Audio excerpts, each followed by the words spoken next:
আসসালামু আলাইকুম dear students, week students English চ্যানেলের পক্ষ থেকে সকলকে শুভেচ্ছা এবং অভিনন্দন জানাচ্ছি। আমি এ পর্বে changing sentence affirmative two negative part 1 নিয়ে আলোচনা করব। তবে এখনও যারা তোমরা আমার চ্যানেলটি সাবস্ক্রাইব করনি, অতি দ্রুত সাবস্ক্রাইব করে নাও এবং পরবর্তী ভিডিও পাওয়ার জন্য বেল বাটনে ক্লিক করে নাও। তাহলে চলো শুরু করছি। অ্যাফার্মেটিভ টু নেগেটিভ, আমরা এখানে প্রথম যে সেন্টেন্সটি দেখতে পাচ্ছি, দেখো, it dazzles our eyes and soothes our heart. যদি দুইটি ওয়ার্ড অ্যান্ড দ্বারা যুক্ত হয় অথবা তার আগে প্রথম যে ওয়ার্ডটি যুক্ত করবে সে ওয়ার্ডের আগে বোথ থাকে, তাহলে আমরা কি করব, এই প্রথমে যে ওয়ার্ড দুটি যুক্ত হলো সে ওয়ার্ডের প্রথমে আমরা লিখব নট অনলি, আর এন্ডের জায়গা লিখব বাট অলসো। তো এখানে কিন্তু যুক্ত হয়েছে দুটি ক্লজ, কিন্তু দুটি ক্লজ যুক্ত হওয়ার মানে দুটি ভার্বকেই কিন্তু যুক্ত করেছে। তাহলে প্রথম ভার্বটি রয়েছে ডেজলস। এইটির পূর্বে দেখো আমরা কি করব, দেখো যে এই যে এখানে সাবজেক্টের পরে আমরা এখানে নট অনলি লিখব যে ভার্বের আগে, এবং অ্যান্ডের আগ পর্যন্ত পুরোটাই লিখব, লিখে এই যে অ্যান্ডের পরিবর্তে লিখব বাট অলসো।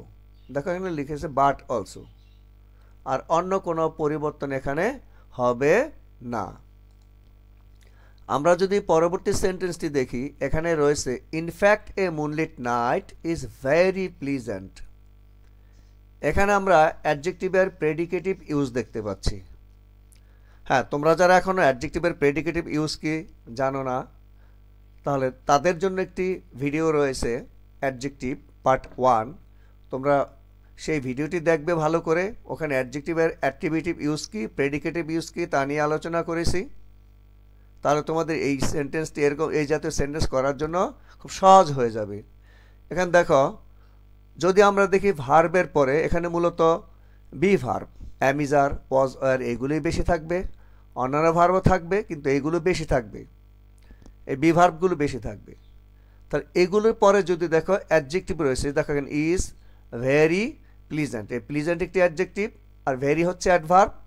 হ্যাঁ, যদি দেখো তাহলে এই যে ইজের আগ পর্যন্ত অর্থাৎ ইজ পর্যন্ত, মানে এখানে ভার্ব পর্যন্ত সবটুকুই লিখবে, কিন্তু মূল ভার্ব থাকলে কী হবে সেটা আমি পরবর্তীতে আলোচনা করব। এখন দেখো এই যেখানে বি ভার্ব রয়েছে এ পর্যন্ত সবটুকু লিখবে। দেখো in fact A moonlit night is, এবার ভেরি আগে লিখবে না, তোমরা করবে কি এখানে এই ভার্বের পরে নট লিখবে, নট।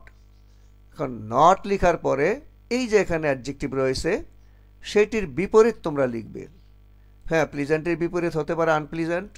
দেখো এখানে নট আনপ্লিজেন্ট, আর এই যে ভেরির জন্য হবে এখানে অ্যাট অল, ভেরি বা ভেরি মাচ, মনে রেখো ভেরি বা ভেরি মাচের জন্য হবে অ্যাট অল। আমরা এই সেন্টেন্সে দেখতে পাচ্ছি our winter is dry and rainless. এখানে দেখো অ্যান্ড দ্বারা কিন্তু যুক্ত, ড্রাই অ্যান্ড রেইনলেস এই দুইটি ওয়ার্ড, দুইটি অ্যাডজেক্টিভ অ্যান্ড দ্বারা কিন্তু যুক্ত। তাহলে এটি কীভাবে হবে, দেখো our winter is not only, এই যে দেখো প্রথম যে দুটি ওয়ার্ড যুক্ত হয়েছে, প্রথমটি হচ্ছে ড্রাই, এটির পূর্বে হয়েছে নট অনলি, এবং অ্যান্ডের জায়গা হয়েছে বাট অলসো, অন্য কোথাও পরিবর্তন হয়নি। এরপরে রয়েছে who can live without water. এটি কি দ্বারা শুরু, হু দ্বারা শুরু। আমরা এটিকে দেখো কীভাবে করতে পারি, দেখো এখানে আমরা এই হুয়ের জায়গায় নো বডি অথবা নান লিখতে পারি। কি লিখতে পারি, হুয়ের জায়গায় নো বডি অথবা নান, এরপরে অন্য কোনো চেঞ্জ এখানে আর হবে না। পরবর্তী সেন্টেন্সটি দেখো, initially the questions May SIM difficult. দেখো এখানে কিন্তু সেম কথা, দেখো এই যেখানে ভার্বের পরে কিন্তু অ্যাডজেক্টিভ রয়েছে, অর্থাৎ অ্যাডজেক্টিভের প্রেডিকেটিভ ইউজ রয়েছে। তাহলে এইটি আমরা কিভাবে করব, দেখো আমরা এই যে অক্সিলারি পর্যন্ত সবটুকুই কিন্তু লিখব। দেখো ইনিশিয়ালি দ্য কোয়েশ্চেন্স মে, এবার আমরা নট লিখব, ভার্ব লিখব, অথবা ডিফিকাল্ট যে অ্যাডজেক্টিভ ছিল তার বিপরীত লিখব। তার ডিফিকাল্টের বিপরীত হয়েছে ইজি। তারপরে দেখো রয়েছে বাই ফলোয়িং দি প্রসেস। তোমরা একটু মনে রাখবে বাই থাকলে এই জায়গা কিন্তু উইদাউট হয়, তবে এই সেন্টেন্সটি এই পরবর্তী ক্লজটিও কিন্তু আগে চলে আসতে পারে। দেখো আমরা কীভাবে হবে, দেখো এটি প্রথমে আসবে এই যে এভরির পরিবর্তে আসবে নো। কি আসবে? নো আসবে, নো স্টুডেন্ট। কিন্তু এখানে যদি এভরি না থেকে অন্য থাকতো, অন্য কোনো সাবজেক্ট থাকতো, আমরা কিন্তু সেখানে এই যে অক্সিলারির পরে নট লিখতাম। কিন্তু এভরি, এনি এইগুলো যদি থাকে আমরা প্রথমে লিখব নো। নো লিখে সাবজেক্টটি লিখব, তারপরে দেখো এখানে আর কোনো চেঞ্জ হবে না, শুধু এই বাইয়ের পরিবর্তে হবে উইদাউট। তাহলে দেখা যায় বাইয়ের পরিবর্তে উইদাউট হলো, আর এরপরে এখানকার বাকি ওয়ার্ডগুলো বসবে। আমরা এখানে দেখতে পাচ্ছি being industrious everyone can prosper in life. এখানে তো বিং মানে এখানে কিন্তু বাই রয়েছে, সাইলেন্ট রয়েছে, এখানে আমরা উইদাউট ইউজ করব। দেখো উইদাউট বিং ইন্ডাস্ট্রিয়াস। এরপর দেখো যেহেতু এভরিওয়ান আছে আমরা নো আর নান লিখতে পারি। দেখো নান, পরবর্তী আর কোনো চেঞ্জ হবে না। এইটিও যদি এখানে এভরিওয়ান না থাকতো আমরা তাহলে অন্য কোনো সাবজেক্ট থাকলে ক্যানের পরে নট লিখতাম। পরবর্তী সেন্টেন্স দেখো everyone likes the hilsa fish of the river Padma. Everyone likes the hilsa fish of the river Padma. এখানে দেখো এভরিওয়ানের পরিবর্তে হয়েছে দেয়ার ইজ। দেখো যে এভরি, এটুকু দেখো এভরি, এটির পরিবর্তে দেয়ার ইজ, তারপর হবে নো। কিন্তু ওয়ান যদি থাকে, বডি যদি থাকে, আমরা নো প্লাস ওয়ান বা নো প্লাস বডির পরিবর্তে নান লিখতে পারি, অতঃপর ভার্বের আগে লিখব বাট। এরপরে আর কোনো পরিবর্তন হবে না। দেখো আর কোনো পরিবর্তন এখানে হয়নি। এবারে যে সেন্টেন্সটি রয়েছে a journey by train is always enjoyable. এখানেও কিন্তু অ্যাডজেক্টিভের প্রেডিকেটিভ ইউজ রয়েছে। দেখো এই যে ভার্বের পরে কিন্তু অ্যাডজেক্টিভ রয়েছে, এই ক্ষেত্রে আমরা অক্সিলারি পর্যন্ত সব কিছুই লিখব। দেখো a journey by train is, কিন্তু এখন আমরা এখানে নট লিখবো না, কারণ অলওয়েজ থাকলে আমরা লিখব নেভার। কি লিখব? নেভার। হ্যাঁ, তারপরে আমরা কি করব, এই যে অ্যাডজেক্টিভ রয়েছে তার বিপরীত আনএনজয়েবল, অথবা এটা আমরা বোরিংও লিখতে পারি।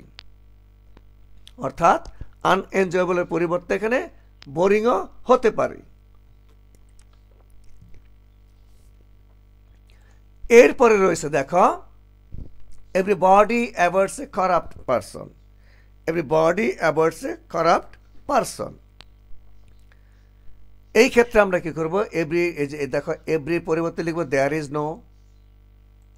দেখো এখানে দেয়ার ইজ নো, কিন্তু আমি আগেই বলেছি নো প্লাস বডি মিলে নানও লিখতে পারি আমরা, অথবা তুমি নো বডি লিখো, তারপর ভার্বের আগে বাট লিখে অন্যান্য ওয়ার্ডগুলো আর কোনো চেঞ্জ হবে না। আমরা এই সেন্টেন্সটি দেখতে পাচ্ছি অনলি দ্বারা শুরু হয়েছে। কি দ্বারা শুরু হয়েছে? অনলি দ্বারা শুরু হয়েছে। এখানে একটু মনে রাখবে অনলির পরে কি আছে, এটি কি ব্যক্তি না বস্তু আছে?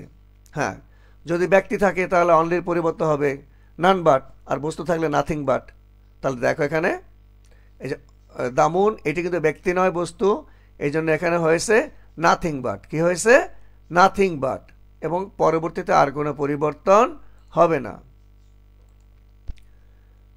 এই সেন্টেন্সটি রয়েছে it carries both local and international news. দেখো এখানে আমি আগেই কিন্তু বলেছিলাম বোথ এবং অ্যান্ড, তাহলে এইটি যদি বোথ থাকে তাহলে এখানে নট অনলি, আর অ্যান্ডের জায়গায় বাট অলসো তো আগেই লিখেছ। তাহলে দেখো it carries not only local but also international news. আমরা এখানে যে সেন্টেন্সটি দেখতে পাচ্ছি এটি রয়েছে I am sure that. I am sure that, এখানে কিন্তু এটি একটি কমপ্লেক্স সেন্টেন্স। তাহলে এখানে দেখো এটি কীভাবে হবে, প্রথমে আসবে এই যে সাবজেক্ট আসবে, এবং এইটিও কিন্তু যে ভার্বের পরে কিন্তু অ্যাডজেক্টিভ, এইটিও কিন্তু কি রয়েছে, অ্যাডজেক্টিভের প্রেডিকেটিভ ইউজ। তাই আমরা ভার্বের পরে নট লিখব, নট থেকে শিওরের বিপরীত ডাউটফুল। অতঃপর এখানে আর কোনো পরিবর্তন আসেনি। তাহলে শিক্ষার্থী বন্ধুরা, আশা করি তোমরা কিভাবে অ্যাফার্মেটিভ থেকে নেগেটিভ করতে বুঝতে পেরেছ। ইনশাআল্লাহ এটির আরও একটি ভিডিও তোমরা পাবে, সেটির মধ্যে তোমরা দেখবে আশা করি তোমাদের অ্যাফার্মেটিভ টু নেগেটিভ করাটা অত্যন্ত সহজ হয়ে যাবে। তাহলে আমি এই ভিডিওটি এখানে শেষ করছি। ইনশাআল্লাহ পরবর্তী ভিডিওতে আবার দেখা হবে।